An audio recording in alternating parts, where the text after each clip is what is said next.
भवन्तं त्रिनेत्रं जटाजूटकेतं कपालं त्रिशूलं दधानं भयङ्कं श्मशानालयं चण्डदेहं मनोज्ञं महाकालरूपं भजेऽहं महाकालरूपं भजेऽहं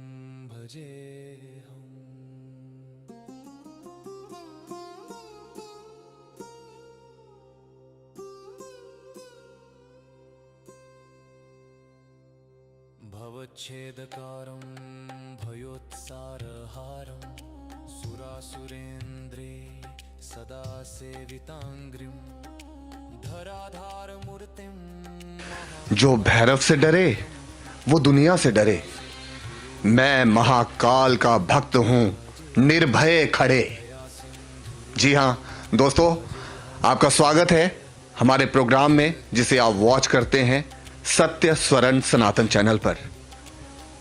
देवी और सज्जनों, आज हम हमारे जम्मू के प्राचीन काल भैरव मंदिर वहां पहुंचे हैं और हमारे साथ आज के खास मेहमान जो यहाँ के बाबा जी हैं उनके पास में पहुंच गया हूं और मैं बड़े चाव और बड़ी चाहत के साथ आपको रूबरू कराऊंगा हमारे सत्य स्वरण सनातन चैनल पर हमारे बाबा जी के साथ। बाबा जी, जय श्री राम। जय जय श्री राम। जय काल भैरव। जय जय श्री काल भैरव। बताइए कि काल भैरव कौन है और भगवान शिव और काल भैरव में क्या अंतर है? भगवान काल भैरव भगवान शिव के ही 5 रुद्र अवतार हैं। शिव के ही 5वें रुद्र अवतार हैं। भगवान शिव की पूजा की तरह ही भगवान काल भैरव जी की पूजा होती है। इनको ब्रह्मा भगवान, विष्णु भगवान और शिव भगवान तीनों के वरदान प्राप्त हैं और काली माँ के लल्ला भी इनको कहते हैं। बाबा जी, ये जो काल भैरव हैं कहते हैं भगवान शिव शंकर के वो अवतार हैं, चौथे अवतार हैं, 5वें अवतार हैं। और ये जो काल भैरव की उत्पत्ति जो इसका जो कारण था वो यही था कि काल भैरव अष्टमी जब हम सेलिब्रेट करते हैं तो भगवान शिव शंकर ने जब काल भैरव को ब्रह्मा जी का वध करने के लिए कहा तो उन्होंने 5वां मुख उनका काटा था। इसके रहस्य के बारे में बताएं। सुमेरु पर्वत की बात है। ये ब्रह्मा जी और विष्णु भगवान में आपस में विषय चल रहा था। ब्रह्मा जी कहते हैं कि मैं सबसे बड़ा हूं और विष्णु जी कहते हैं नहीं, मैं सबसे बड़ा हूं। इस बात को लेके उनके बीच में काफी बातचीत चल रही थी। तो उन्होंने कहा चलो हम भगवान शिव के पास चलते हैं, वही निर्णय करेंगे कि कौन हम में बड़ा है। वो भगवान शिव के पास चले गए। भगवान शिव ने कहा कि सबसे बड़ा तो कोई भी नहीं है, मेरी ही पूजा करते हैं सब। तो भगवान ब्रह्मा की जो 5वीं गर्दन थी, भगवान ब्रह्मा की 5 गर्दनें थी, जो 5वीं गर्दन थी वो भगवान शिव के लिए कुछ ऊपर नीचे बोलना शुरू हो गई। उसी समय भगवान शिव की भ्रुकुटी से भगवान काल भैरव जी प्रकट हुए। जो बाल रूप था एक आभा सी बनी, उस आभा से भगवान काल भैरव जी प्रकट हुए। ब्रह्मा जी ने सोचा कि मैं ऊंचा बोल रहा था, ये मेरी ध्वनि से प्रकट हुए हैं। उन्होंने कहा ये तो मेरे बेटे हैं। विष्णु जी ने कहा ये मेरे बेटे हैं, लेकिन वो भगवान शिव के रुद्र अवतार थे। ब्रह्मा जी ने ये सोचा था कि ये मेरे बेटे हैं, तो उन्होंने सारे के सारे अपने वरदान भगवान काल भैरव जी को दे दिए। विष्णु जी ने सोचा कि मेरे बेटे हैं, तो उन्होंने भी अपने वरदान दे दिए। लेकिन काल भैरव जी भगवान शिव के रुद्र अवतार थे, 5वें रुद्र अवतार थे। तो उन्होंने, शिव ने उनको जैसे ही वरदान दिए तो भगवान ब्रह्मा की जो 5वीं गर्दन बोल रही थी, उन्होंने अपनी ये जो उंगली होती है कनिष्का उंगली हमारी, उससे उनका 5वीं गर्दन काट दी। कहते हैं उसके नेल से ही, मतलब हाँ, बिल्कुल बिल्कुल बिल्कुल बिल्कुल। तो उसके नाखून से। ये विधि का कैसा विधान था कि ब्रह्मा जी के 5वां मुख जो था वो काल भैरव जी ने काटा? इससे क्या हमें लेसन मिलता है? क्या प्रतीत होता है कि भगवान शिव शंकर ने अहंकार को तोड़ने के लिए क्या? बिल्कुल बिल्कुल बिल्कुल। देखो, अहंकार किसी का भी नहीं टिका। जिस इंसान के अंदर अहंकार आ गया वो आज नहीं तो कल खत्म होना ही होना है। ब्रह्मा जी ने भी ये बोला हुआ है, विष्णु जी ने भी ये बोला हुआ है, शिव ने भी ये बोला हुआ है। लेकिन ब्रह्मा जी की जो 5वीं गर्दन थी वो अनाप शनाप थोड़ा बोलने लगी तो उनकी गर्दन कट गई। वैसे ही रावण जी हमारे जो थे महाराज लंका के लंकापति रावण, उनके जैसा उच्च कोटि का ब्राह्मण कोई ना हुआ है ना कोई होगा, क्योंकि वो कैलाश को उठाने की हिम्मत रखते थे। उनको भी जब थोड़ा सा भ्रम आ गया कि मैं सबसे ताकतवर हूँ, अहंकार आ गया, तो उनका भी वध इसी कारण हुआ था। कहने का तात्पर्य यही है कि जिसको भी अहंकार आता है वो ज़्यादा देर टिक नहीं सकता। झुक के रहो। देखो, सीधे वृक्ष को कभी भी फल नहीं लगता और जो टहनियाँ झुकी हुई होती हैं उनमें फल भरपूर होते हैं। और सीधा जो पौधा होगा, वृक्ष होगा, वो जल्दी काटा जाएगा। इसलिए अगर अहंकार किसी भी प्रकार का आपके अंदर आएगा तो आपका काल निश्चित है। वेल, हमारे साथ बाबा जी रोमिल शर्मा जी हमारे साथ हैं। मैं बहुत एक्साइटेड हूँ, मैं बहुत इस चीज़ के लिए हैप्पी हूँ कि आज मुझे सौभाग्य मिला है इनके पास आने का, और मैं ये जानने के लिए उत्सुक हूँ कि हम भी अपने जीवन को कैसे भव्य कर सकते हैं। और मैं जानना चाहूँगा कि कैसे इन्होंने काल भैरव बाबा जी का ही ध्यान आपके पास कैसे आया और कैसे आपने ये उनकी भक्ति करके आज ये जो आप उजागर हैं इसके बारे में बताइए, क्योंकि कई दुनिया के लोग जो हैं वो डरते हैं। तो क्या डरना चाहिए या फिर आपको एक भाव से काल भैरव बाबा की भक्ति करनी चाहिए? देखो, सत्य से सब डरते हैं। जहाँ पे सच होगा, शनि महाराज के मंदिर जाओ आप, देखो उनसे सारे डरते हैं, क्योंकि वो सत्य पे चलते हैं, सत्य के देवता हैं। और वैसे ही भगवान काल भैरव जो काल को भी हर लेते हैं, इनसे भी लोग इसलिए डरते हैं क्योंकि इनकी पूजा करने के लिए आपके अंदर सफाई की बहुत ज़्यादा ज़रूरत रहती है। भगवान काल भैरव जी की पूजा बड़ी आराम से मध्यम स्वर से कर सकते हो आप। इनके 12 स्वरूप हैं। 12 स्वरूपों की पूजा जैसे कि आप देख सकते हो, बच्चों ने करनी हो तो ओम बाल भैरवाय नमः, जो रूप इनका सबसे प्रथम ब्रकुटी से निकले थे जब ये जो आभा के रूप में, तो बड़ा सुंदर सा स्वरूप था इनका, छोटा सा स्वरूप था और नील वर्ण का स्वरूप था इनका। इनको कौन से भैरव बाबा कहते हैं? बटुक भैरव? बटुक भैरव, बटुक भैरव, बटुक बाल भैरव, बटुक भैरव।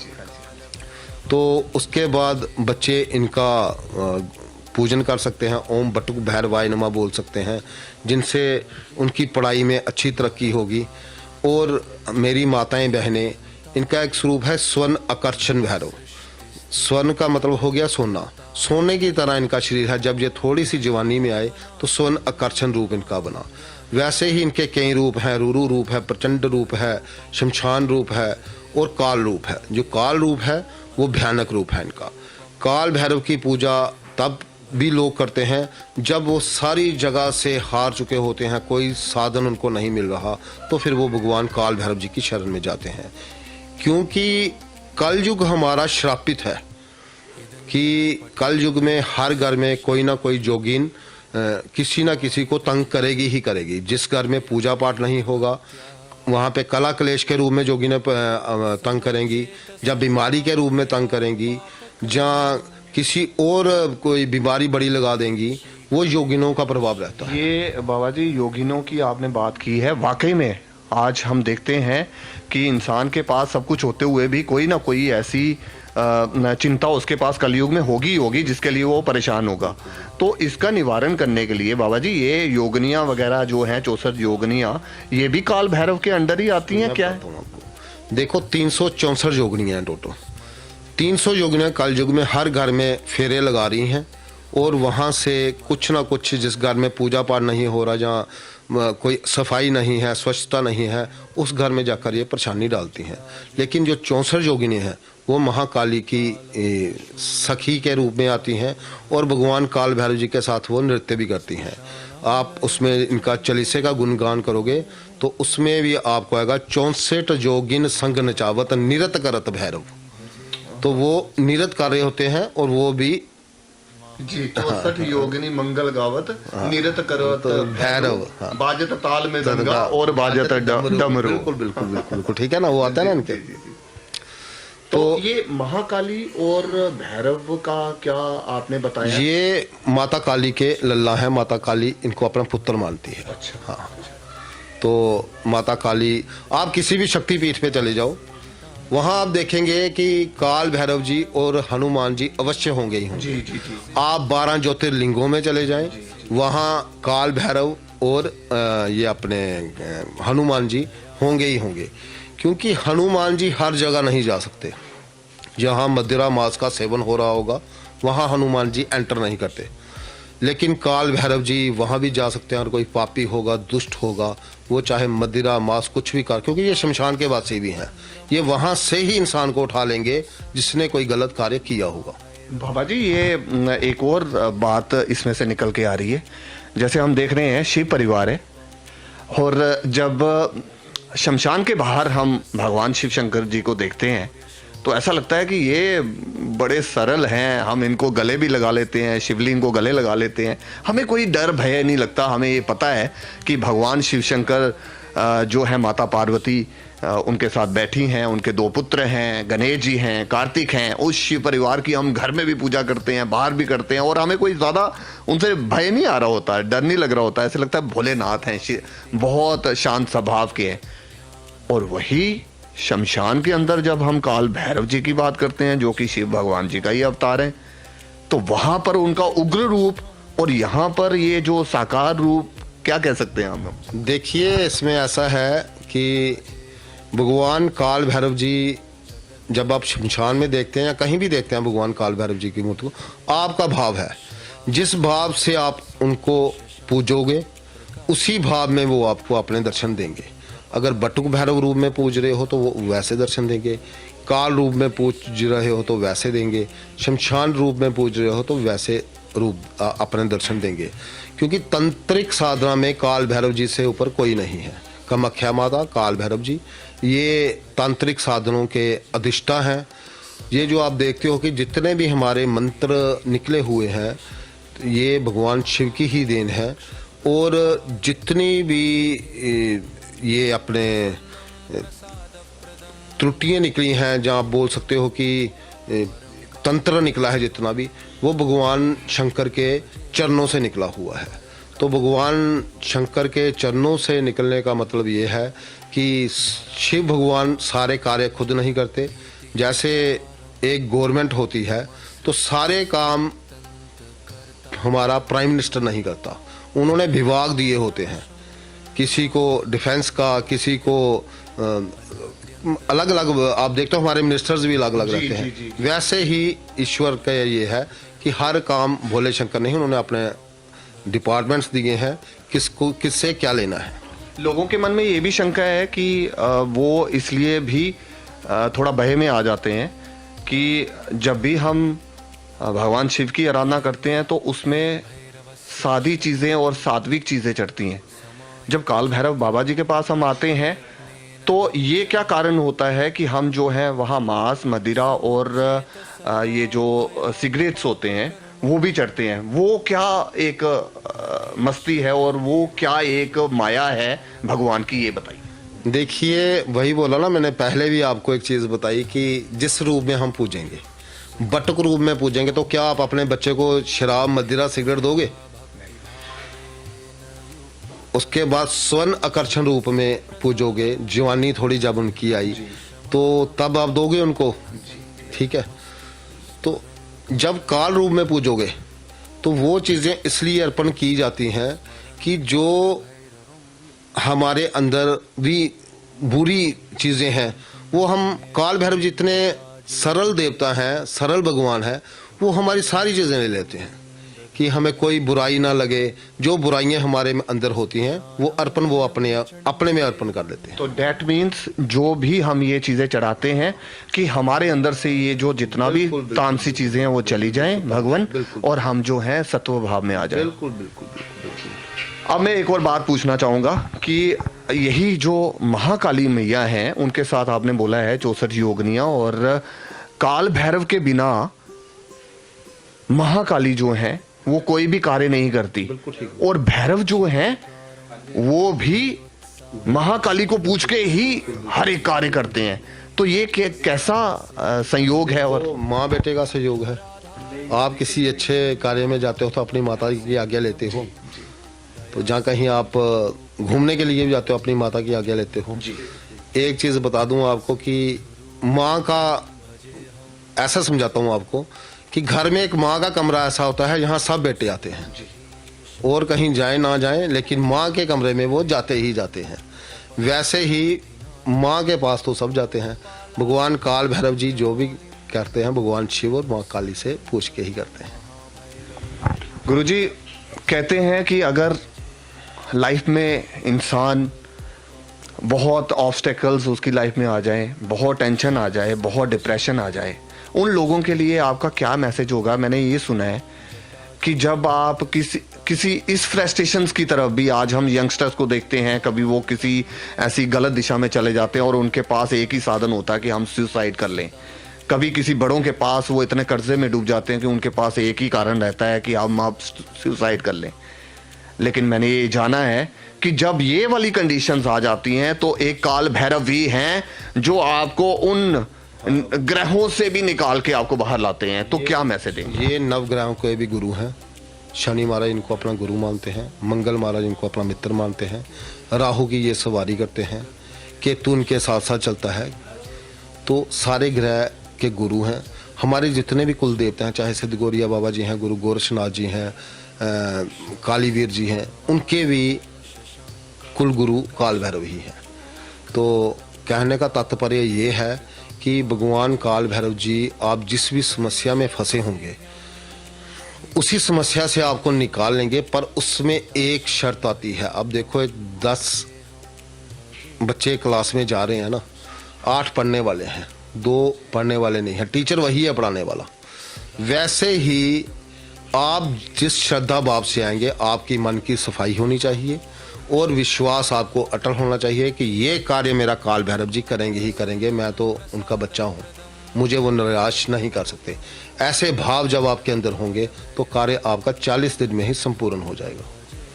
गुरुजी, कैसे हम अपनी त्रुटियां जो हैं, कैसे इस कलयुग में जहाँ कहीं ना कहीं काम क्रोध मत लोभ अहंकार हमें घेर लेता है, कहीं ना कहीं हमें लगता है कि हम सही भी चल रहे होते हैं, लेकिन कहीं ना कहीं एक ऐसी अट्रैक्शन आती है सामने, फिर जितना हम सीढ़ियाँ चढ़े होते हैं फिर वापस गिर जाते हैं।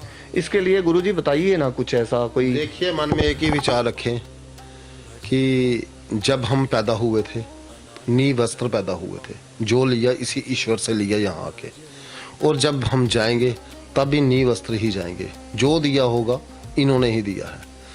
और दूसरी चीज़ अपने मन में ये रखें कि अगर हमारे पास करोड़ों रुपया भी होगा तो हम कोई सोने के फुलके तो नहीं खाएंगे चपाती में, या सोने के चावल नहीं खाएंगे, खाने वही 2 रोटी ही है। हाँ, ज़्यादा पैसा होने से ये होगा कि जो आप एक अच्छी चीज़ खा भी सकते हैं, डॉक्टर आपकी वो भी बंद करा देंगे कि मीठा बंद कर दो, शुगर हो जाएगी, कि हार्ट में कोलेस्ट्रॉल ज़्यादा बढ़ गया है, तेल तड़का बंद कर दो, मक्खन बंद कर दो, वो चीज़ें बंद हो जाएंगी। तो साधारण खाना खाओ, अच्छा करो, ज़्यादा पैसे की आवश्यकता मत रखो, उतना ही ईश्वर दे जिससे आपका घर भी चल जाए और कोई आपके पास सहायता के लिए आए, उसकी सहायता भी हो जाए। कैसा भविष्य देख रहे हैं हमारे जम्मू कश्मीर का आप, और कैसा दिखता है आपको आने वाले वक्त में? जैसे बहुत सारी चीज़ें, बहुत सारे 2025 के बारे में भी बता रहे थे कि बहुत आगे आगे कुछ ऐसे उपद्रव होंगे, कुछ ऐसा होगा, कैसे बच सकते हैं हम लोग? देखिए, ईश्वर की शरण में चले जाओ। 2025 से भी ज़्यादा खराब 2026 के हालात हमें देखने को मिलते हैं, क्योंकि 2026 में एक तो जो उड़ाने हैं वो बहुत ज़्यादा क्रैश होने की संभावना है, और दिसंबर 25 से लेके दिसंबर 26 तक कोई ऐसा बड़ा मंत्री या कोई ऐसा बड़ा नाम जा सकता है, जरूरी मैं भारत की बात नहीं कर रहा, वर्ल्ड की बात कर रहा हूँ, कि उसका भी हमें हानि हो सकती है। तो कहने का तात्पर्य यह है कि सर्वो सुखिना सुवंदा, ये भगवान काल भैरव जी से यही प्रार्थना। और जिस इष्ट को मानते हैं, यहाँ भी हैं जिस इष्ट को मानते हैं उससे यही प्रार्थना करो कि प्रभु भारत देश महान रहे, ये सोने की चिड़िया थी, सोने की चिड़िया ही बनी रहे। और एक बात और कहूँगा कि जब भी समय मिले तो ईश्वर के नाम का अपने लिए आप रोज करते हो, एक माला सारे भारत के लिए कर दिया करो कि भारत देश ठीक रहे, हमारा पूरा भारत और ऊंचाइयों की तरफ जाए।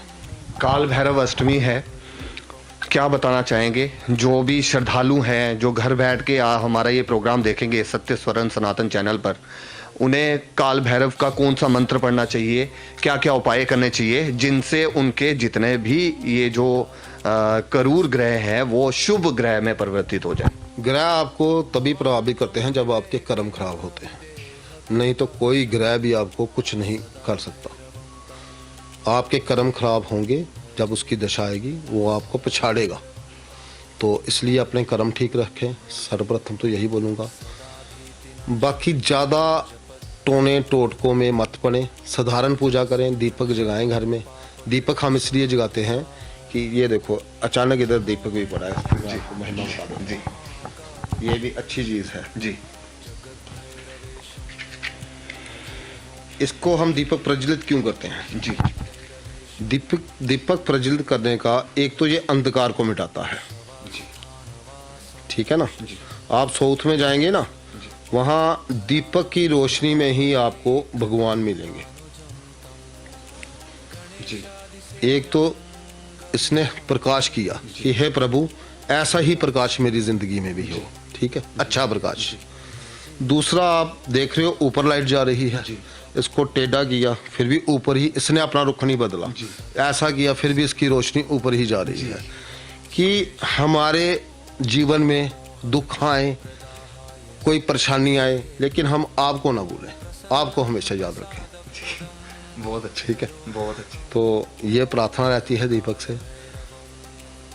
ठीक है गुरुजी, ये तो आपने बहुत सही बात बता दी कि what ever the situation is, जैसे भी हालात हैं, जैसे भी जिस भी सिचुएशन में आप हैं, जब आप ईश्वर के साथ जुड़े हुए हैं तो ईश्वर कहीं ना कहीं यही दर्शाते हैं कि अगर आप मेरी शरण में हो तो मैं आपकी रक्षा करूंगा ही करूंगा। और गुरुजी ने हमें बताया है कि आप बिल्कुल शांत भाव से साधारण पूजा करें और उसमें आप काल भैरव बाबा जी का तेल का दिया, हाँ, सिंपल दिया जो है वो जगा सकते हैं। और उसके साथ साथ ये काल भैरव जी के जो वाहन हैं उनकी भी बड़ी मान्यता है, उसमें बहुत मान्यता है और उनको दूध और फुल्का हर घर से, देखो हमारे सनातन में ये बहुत प्राचीन है, पहली रोटी हमारी गाय की निकलती ही निकलती है, ठीक है ना, फिर कौवे की, जिसको हम बोलते हैं कि हमारे पितर ही है ये, उसको थोड़ी सी रोटी या खीर बना के कौवे को भी डालते हैं ऊपर, पक्षियों को बोल दो आप। तीसरी रोटी जो लास्ट रोटी हम खाना सारा बनाते हैं, फिर एक दरवेश की रोटी भी निकालते हैं। दरवेश हो गया कुत्ता, भगवान काल भैरव जी की सवारी है। तो कहने का मतलब यह है कि जो हमारे दिन का हमने जो भी किया होता है, रात को जब एक रोटी हम कुत्ते को डाल देते हैं ना, तो हमारे कई कष्ट वो अपने साथ ले जाता है। कुत्ता ही है एक ऐसा जो आने वाली हर बुरी चीज को देख सकता है। अरे वाह। आप शमशान में जाएंगे और देखेंगे कि वहां आपको कुत्ते जरूर दिखेंगे जी। वो आने वाली बुरी चीज को अवश्य देख लेगा, हमें नहीं दिखेगी लेकिन वो पहचान जाता है और वो भौंकना शुरू कर देता है। तो वो उसे देख रही होती है, क्योंकि कुत्ते को अगर आप देखें जैसे GOD गार्ड, ये गार्ड का ही एक वो है, इसको उल्टा कर दोगे तो DOG डॉग। क्या बात है, ठीक क्या है। बात है। तो ये उन्हीं का एक है जो हमें बताता रहता है कि कोई बुरी शक्ति यहाँ पे प्रवेश कर रही है, वो भौंकना शुरू हो जाएगा। जब रोते हैं तो हम खुद बोलते हैं कि कुछ अनहोनी होने वाली है। तो ये सब वो हमें चीज होने से पहले ही उसका बताना शुरू कर देता है। तभी ये पशुओं में से उन्होंने ये कुत्ते को ही चुना और उसी को अपना वाहन बनाया।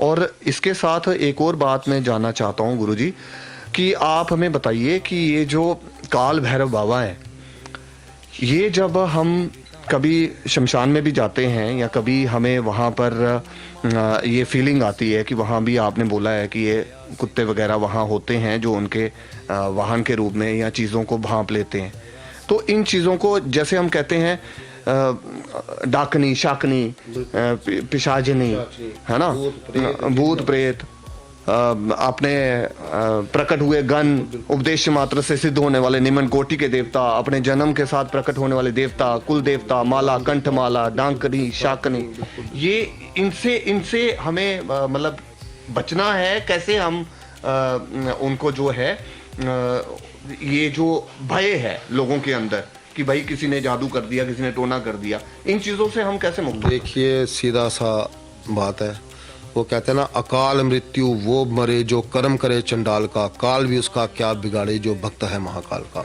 तो महाकाल की शरण में रहो, आपका कोई कुछ नहीं बिगाड़ सकता, कहीं जाने की ज़रूरत नहीं। बाकी आपको बहुत से लोग ऐसे मिलेंगे जो आपको वहम डालेंगे कि आपके घर में जी पितर दोष है, आपके घर में जी। वो एक चीज़ बताइए, पितर दोष का क्या मतलब? आप सोच सकते हो कि आपके अगर पिताजी स्वर्गवास हो गए हैं तो वो आपके लिए कभी बुरा सोचेंगे? कभी नहीं।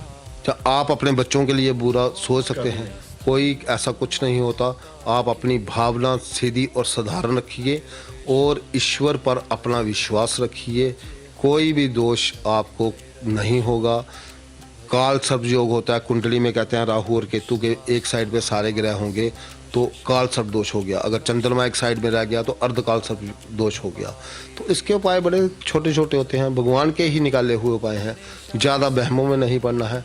शिव के पास चले गए, काल भैरव जी के पास आ गए, मेरी मैया के पास चले गए, सब ठीक हो जाता है, उसमें कोई चिंता नहीं। बाबा जी बस लास्ट अंतिम सवाल करूंगा, और मुझे बहुत one of the best episode में ये कहना चाहूँगा, मुझे बहुत आनंद आया आपके साथ बैठ के ये ज्ञान की बातें जान के। अब राम जी और ये काल भैरव बाबा जैसे कहते हैं, ये बड़ा कनेक्शन है। जब वहाँ से लेके जाते हैं, ये सवाल कई बारी मैंने सुना भी है कि भगवान शिव इंतज़ार कर रहे होते हैं वहाँ पे कि राम नाम सत्य है। जैसे ही राम नाम का सुनते हैं तो वो बड़े उत्साहित हो जाते हैं कि भाई राम नाम सत्य है, और जब वो शमशान में वो लास्ट में राख लगा देते हैं कि भाई राम नाम सत्य है। शिव कहते हैं कि जिसने मुझे जिस तरह पूजा मैं वैसा ही हो गया।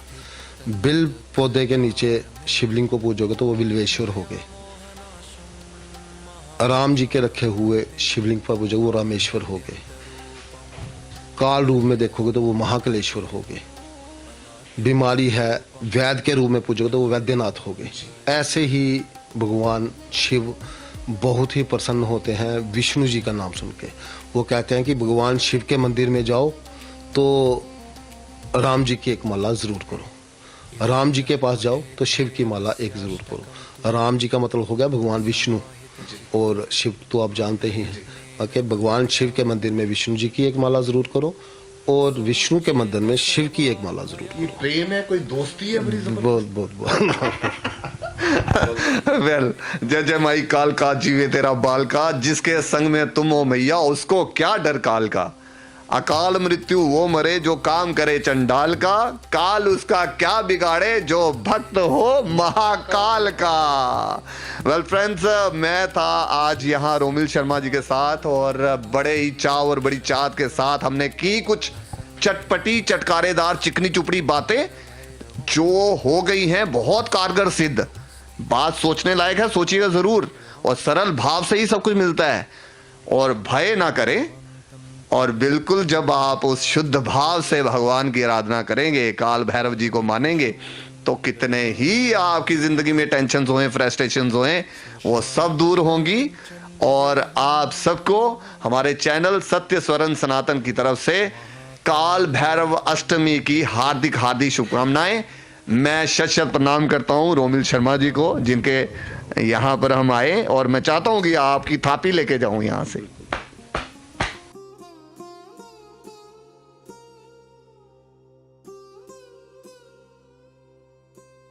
फ्रेंड्स, बड़े चाव और बड़ी चाह के साथ आज हम यहाँ काल भैरव अष्टमी पर पहुंचे, और हमने यहाँ के महंत रोमिल शर्मा जी का इंटरव्यू लिया, और जिसमें बहुत खूबसूरत सी बातें निकल के आई। वेल फ्रेंड्स, उनकी तरफ से एक और जानकारी जो हमें मिली है कि ये यहाँ पर एक जो फांडा कहते हैं ना, स्पेशल काल भैरव जी के इस मंदिर में सोमवार को, मंगलवार को और संडे को, यानी कि इतवार, सोमवार और मंगलवार को यहाँ पर स्पेशल झाड़ा किया जाता है। और 14 नवंबर को किन किन का झाड़ा होगा, आज ये निश्चित होगा इस झाड़े के बाद। अभी आप देखेंगे ये सारे रहस्य हैं और कैसे लोगों की पीड़ा जो है, कैसे लोगों के संकट जो है, कैसे जो है उनके जितनी भी टेंशन्स हैं, फ्रस्ट्रेशंस हैं, इस भव्य टेंपल में जो हैं वो श्रद्धालु आते हैं और अपनी अपनी चिंताएं, अपनी अपनी पीड़ाएं बताते हैं। और रोमिल शर्मा जो कि यहाँ भगवान काल भैरव के चरणों में बैठकर लोगों का फांडा करते हैं और उनकी पीड़ाएं दूर करते हैं। अकाल मृत्यु वो मरे जो काम करे चंडाल का, काल उसका क्या बिगाड़े जो भक्त हो महाकाल का।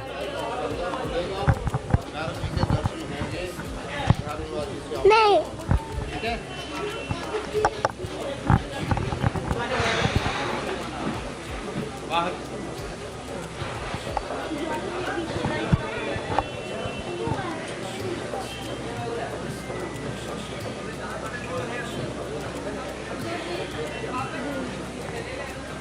जो भैरवनाथ जी के भक्त हैं, सच्चे मन से आए हैं, वो ऊंचे हाथ करके जयकारा जरूर लगाएंगे। जयकारा भगवान काल भैरव जी का। बोल सांचे दरबार की जय। जयकारा भगवान काल भैरव जी का। बोल सांचे दरबार की जय। भगवान काल भैरव जी का। बोल सांचे दरबार की जय।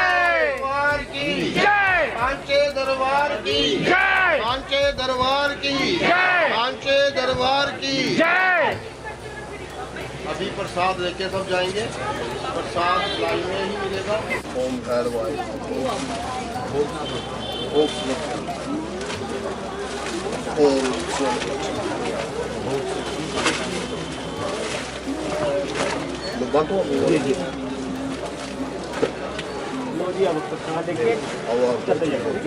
उनको प्रसाद मिला वो चलते हैं। क्या बोल रहे थे? चलते हैं।